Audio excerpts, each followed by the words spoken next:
Welcome to the Slop Farm. Enjoy the video. You start by getting the physical parts ready. Plug in the USB, confirm its capacity, and scan it for malware so you don't copy infections. Once done, decide the file system based on recipients, XFAT for Mac and Windows E's, NTFS if primarily Windows. Make sure large files fit.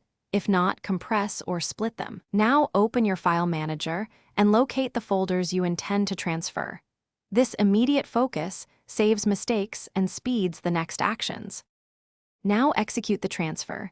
Drag and drop or use copy and paste while preserving folder structure so recipients find files quickly. If you have very large files, compress them to a single archive to avoid partial transfers and to speed up copying.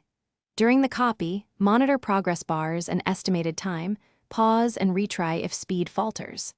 After completion, confirm success by checking total sizes or running a quick checksum on critical files to ensure everything arrived intact. Finish by safely ejecting the USB to flush write caches and prevent corruption.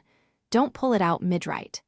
If the recipient can't read the drive, try another USB port or cable, update device drivers, or inspect the drive in Disk Management or Disk Utility for errors.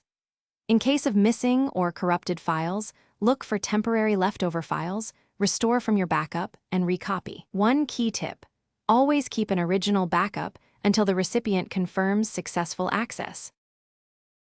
Thanks for watching. Consider subscribing if we helped you today.